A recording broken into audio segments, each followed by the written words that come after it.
A gente fala muito de karma no Zen budismo, né? É importante, mas o karma não é se eu estou doente, não é se eu tive um acidente. A doença existe, acidentes acontecem. O que você faz com isto? Como é que você responde às questões que chegam até você na sua vida? Você pode ficar com raiva, você pode ficar xingando, você pode ficar chorando, ou você pode dar a volta por cima, né? E aí você está criando karma, benéfico ou não. A doença em si, o acidente em si não é o karma. O karma é o que você faz a partir daquilo que acontece. Como que você responde? E nós podemos responder de uma maneira maravilhosa, que a gente vai chamar com a mente Buda.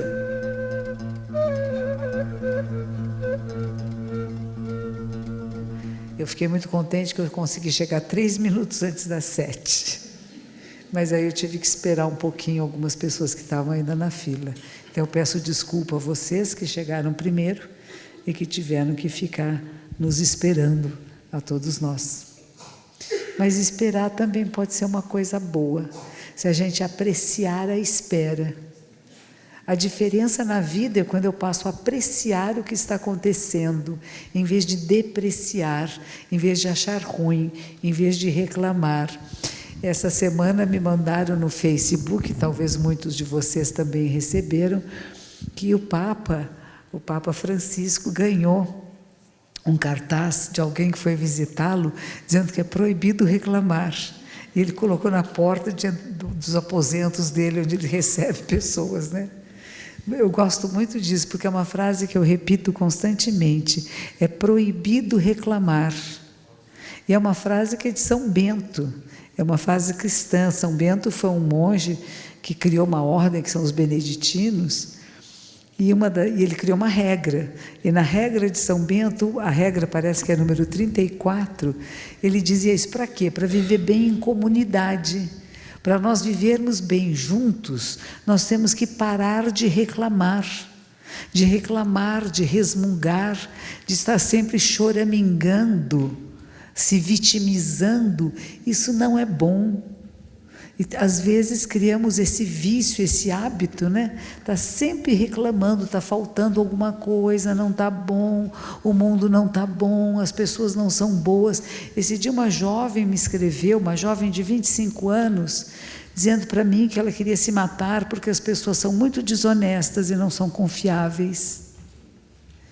Eu falei, não se mate ainda, né? Você é confiável, você confia em você, então existe você. Você pode começar essa transformação. Porque às vezes as pessoas, quando a gente é jovem, a gente se desespera muito rápido pelas coisas não serem exatamente como gostaríamos que fosse.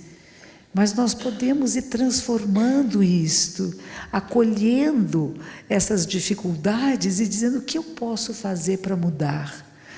Não só a mim, o meu olhar, e quando esse meu olhar muda, eu começo a mudar a realidade à minha volta. Mas se eu só reclamo, se eu só resmungo, eu fico pensando uma pessoa muito desagradável, que quando eu chego perto de alguém, a pessoa fala, ih, lá vem ela. Vamos ver o que ela vai reclamar hoje, né? E a pessoa que reclama muito, quando você dá uma sugestão benéfica, ela não aceita. Não, mas a senhora não me entende. Comigo não é assim. Comigo não tem solução. Porque você não está olhando em profundidade. Se você olhar em profundidade para você mesmo, para a sua própria vida, você vai perceber que não há nada fixo, nem nada permanente. E que está tudo se transformando o tempo todo, e que você é uma dessas forças de transformação do mundo, e que você pode direcionar essa transformação para o que você quiser.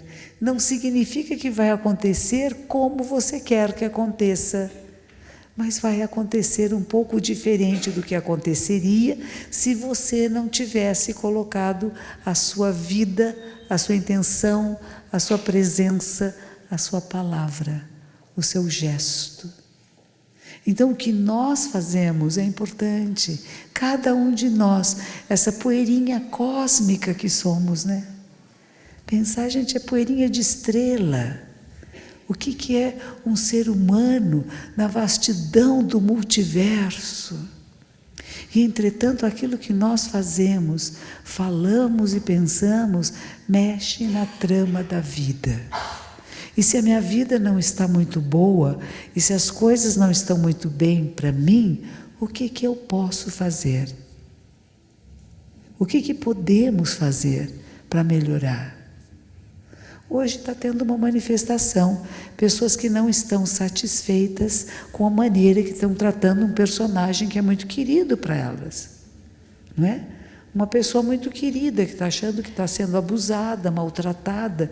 O que eles estão fazendo? Vamos sair na rua e vamos dizer, não estamos gostando, não concordamos, não é? É importante isso, que a gente possa se manifestar no mundo.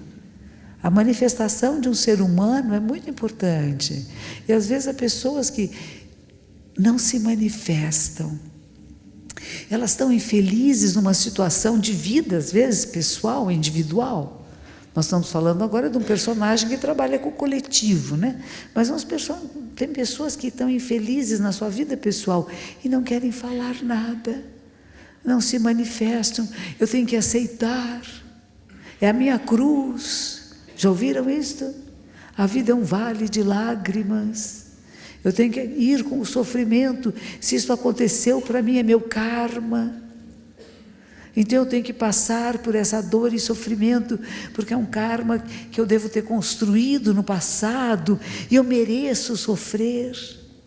Se eu estou sofrendo é porque eu mereço, e é melhor eu não falar nada, e nem fazer nada para modificar isso, porque afinal eu mereço. E sabe o que isso se chama? Tinha um personagem chamado Freud, já ouviram falar? Ele chamava isso de ego. Bonitinho, né? O ego está tomando conta, eu vítima, eu que sofro, até nisto, sabe? Porque a gente fala que uma pessoa egóica é aquela que se acha, né? Que chega no lugar, eu cheguei, eu sou importante. Outro dia o presidente Trump, não foi bonitinho? Ele chegou no lugar, tinha alguém lá na fila de frente, afinal ele é presidente dos Estados Unidos, ele pôs a mão no ombrinho do outro, puxou ele para trás e pá! Eu aqui, né? E a gente pensa que isso é egóico. Aquele que se vitimiza, aquele que diz eu sou um coitadinho, ninguém me entende, é um ego gigantesco, maior que o do Trump. Porque está sempre no eu, não consegue sair do que a gente chama uma casquinha. Eu tive uma grande professora nos Estados Unidos, chamava-se Charlotte Jokubeck. E ela sempre dizia isso, que é como se a gente estivesse dentro de um casulo. E a borboletinha dentro do casulo, ela ainda não é borboleta, né? Ela está dentro do casulo, e desse casulo ela vê um pouquinho do que está fora do casulo, mas muito pouco. Está tão fechada em si mesma que ela não consegue ver a realidade como um todo. Jung, que é um outro psicanalista bem interessante, que foi um sucessor do Freud, de certa maneira, ele escreveu um prefácio de um livro. O livro se chama Introdução ao Zen Budismo, de um personagem japonês muito antigo, que na década de 30 foi para os Estados Unidos, que chamava Daisetsu Suzuki. E nessa introdução ele fala uma coisa que eu achei fascinante, porque eu li há poucos dias. Ele diz assim, que a nossa mente consciente é muito fragmentada. A gente vê pedaços da realidade, mas que a nossa mente inconsciente, ela vê o todo, é onde o todo se manifesta. E ele considera que a experiência zen, do que a gente vai chamar de iluminação, que vai chamar de sabedoria perfeita, que vai chamar o que no yoga vai chamar de samadhi, que é não diferenciação, é na hora que você tem uma ruptura dessa consciência fragmentada, para você, através desta fragmentada, você perceber o todo. E que você é o todo. É muito lindo isso, sabe? Ele dizia que os ocidentais provavelmente não poderiam, na década de 30 que ele está escrevendo, que os ocidentais provavelmente não tinham capacidade de compreender o que os orientais chamam dessa experiência mística, que é uma experiência de ruptura da sua individualidade, do meu euzinho, para uma percepção do nosso eu, da nossa realidade. Como nesta sala, nós podemos ter uma percepção de toda a sala. E ao mesmo tempo eu não perco a noção da minha individualidade, não é? Mas eu também posso ficar pensando só em mim. Ah, será que estão me olhando? Será que alguém está me vendo? Será que estão prestando atenção em mim? Será que eu estou fazendo certinho? Percebe? Isso a gente está dentro do casulinho, do eu. Ah, não gostaram de mim, acharam feio, não me cumprimentaram, viraram a cara, percebe? Tudo isso é o meu showzinho. Quando a gente consegue transcender, e é possível, não é só depois dos 70 anos. A gente pode com 20 anos, vocês não acreditam, né?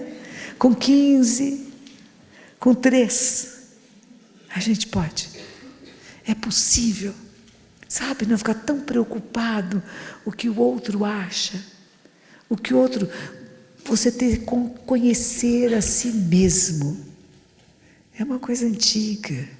E nós somos esses seres tão simples, chamados ser humano, com inúmeras possibilidades. Outro dia fiz um evento de uma pessoa que trabalha também lá na Rádio Mundial, da Maura, e tinha muita gente nesse evento, né?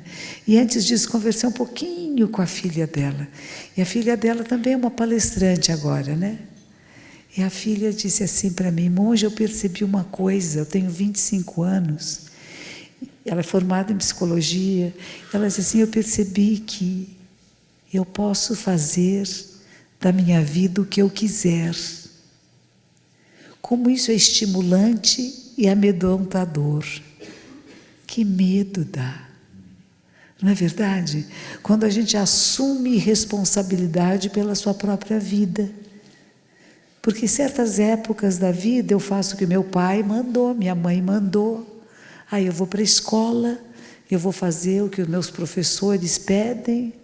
Mas de repente chega um momento em que você tem que pegar as rédeas da sua vida. E as escolhas são suas. E que isso que parece ser a liberdade, uma coisa tão maravilhosa, ela é pavorosa, dá medo. Porque e se eu erro na minha decisão? Mas não é gostoso que a gente possa decidir? E que se a gente errar, a gente pode corrigir? Seja lá o que for. E como que eu vejo cada situação como uma oportunidade de desenvolver a minha sensibilidade humana. Não como um castigo, não há castigo nisto. A gente fala muito de karma no Zen budismo, né? É importante, mas o karma não é se eu estou doente, não é se eu tive um acidente. A doença existe, acidentes acontecem. O que você faz com isto? Como é que você responde às questões que chegam até você na sua vida? Você pode ficar com raiva, você pode ficar xingando, você pode ficar chorando, ou você pode dar a volta por cima, né? E aí você está criando karma, benéfico ou não. A doença em si, o acidente em si não é o karma. O karma é o que você faz a partir daquilo que acontece. Como que você responde? E nós podemos responder de uma maneira maravilhosa, que a gente vai chamar com a mente Buda. A minha mestra no Japão, no mosteiro em que eu fiquei, a Oyama Roshi, ela nos comparava muito com... Naquela época não tinha internet, né? Não tinha telefone celular. Vocês já imaginaram o mundo? Não tinha computadores. Alguns de vocês nem sabem o que é viver sem computador, não é? Sem celular. Ela então comparava a nós, seres humanos, como pessoas com aparelho de televisão, que era a última modernidade. E o aparelho de televisão, para pegar uma imagem, precisava ter antena. Imagina, nem antena se fala mais, né? Lembra que tinha antena assim, 2 pauzinhos em pé?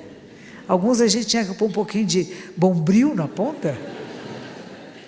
Pois então, ela falava que nós, primeira coisa, tinha que fazer que as pessoas levantassem as anteninhas. Ou seja, a capacidade de percepção. Enquanto a pessoa não levantou a anteninha, a capacidade de captar alguma coisa, não adianta você passar programas maravilhosos, porque a televisãozinha não está pegando imagem, não é? Lembra quando a televisão não pegava, ficava... E às vezes nós somos assim. Está acontecendo coisas extraordinárias, maravilhosas, a gente só está vendo assim, quer dizer, a anteninha não ligou.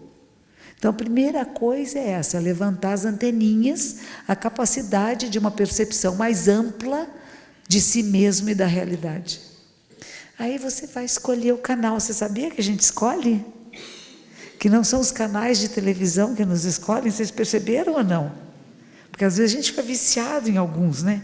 A gente só liga naquele canal, pá, pá, e de repente você pode mudar de canal. E ela insistia muito isso conosco.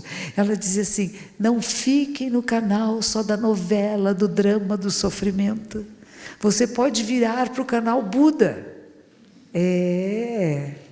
Você tem o controle de virar para o canal Buda. Eu vou comparar com uma coisa que vocês conhecem melhor, que é um computador. Quando a gente começa a usar um computador, e pelo menos para mim foi assim, foi a minha neta que me ensinou a usar o mouse, aquele mousezinho que não ia para onde eu queria, que ele dançava naquela tola, e ela dizia assim, não, vovó, é você que controla, mas como? Traz ele para cá.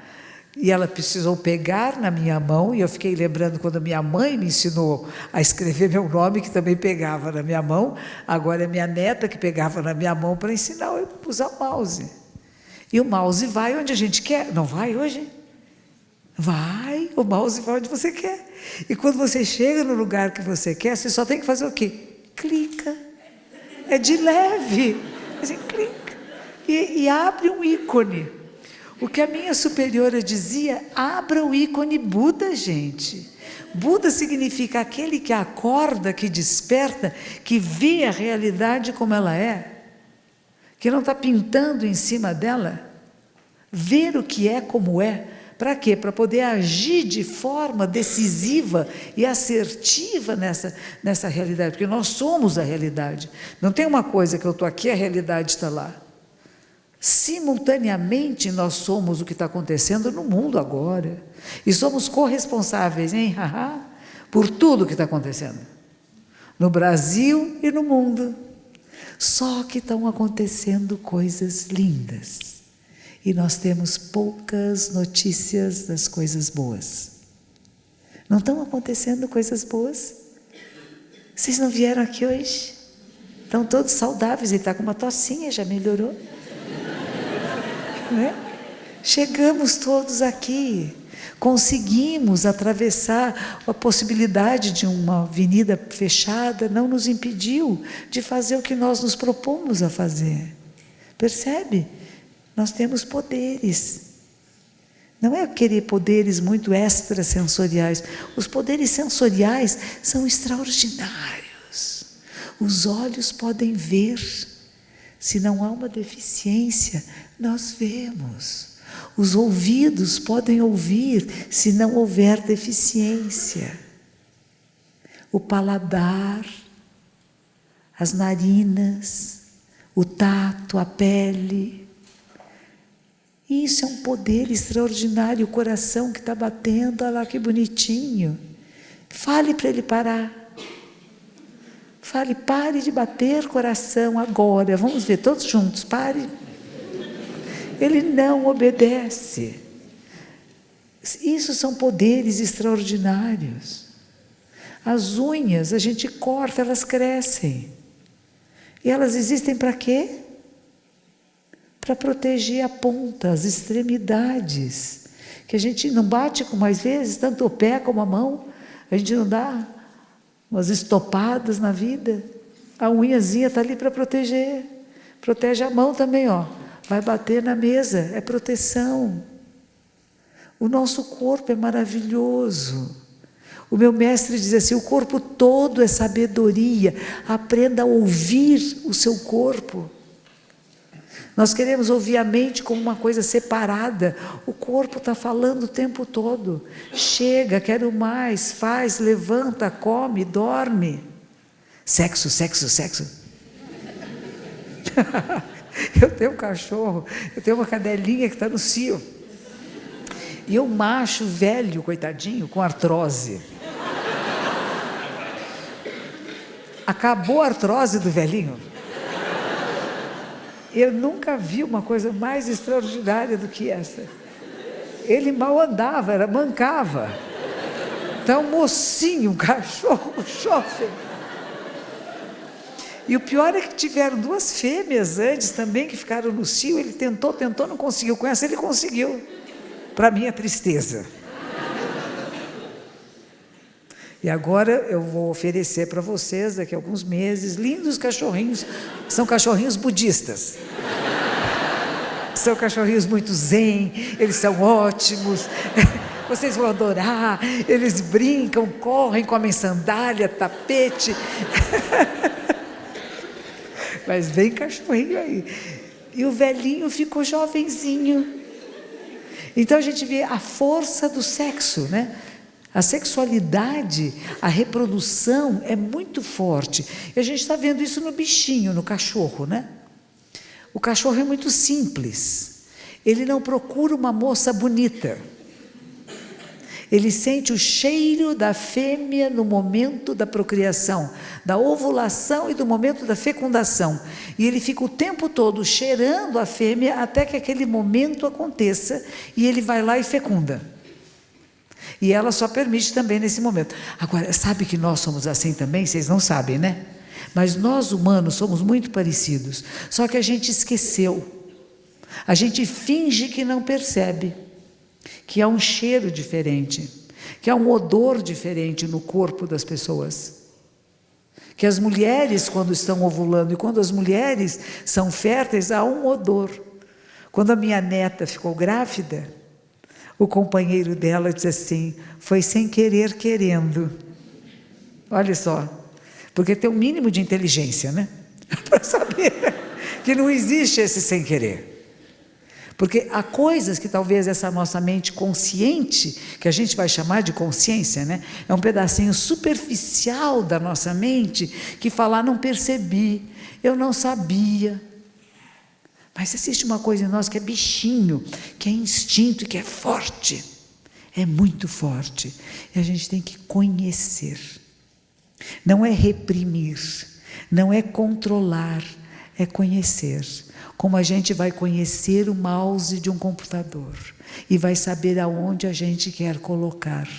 O mouse não vai sozinho, as nossas energias, emoções, sentimentos não ficam correndo pela tela do mundo, fazendo bobagens para cá e para lá, procurando atritos, conflitos, brigas, ou sexo com qualquer pessoa, né? Saí na rua, aquela moça estava com um cheirinho. Não é assim, né? A gente faz escolhas, né? E essa nossa capacidade de escolha, segundo os neurocientistas, é 5%. Não é 10, não é 15, não é 20, é 5%. Que 5% maravilhoso, né? Que nós podemos tomar decisões. Se vou na faculdade de psicologia, se raspa a minha cabeça ou não. São 5% só. E esse 5% faz a diferença. Nós escolhemos estar aqui hoje. Outras pessoas escolheram estar em outros lugares. Algumas delas podem estar fazendo coisas que não são muito benéficas à maioria das outras pessoas. Mas a gente tem uma escolha de uma procura, não é? Eu espero que seja por isso que vocês vieram aqui.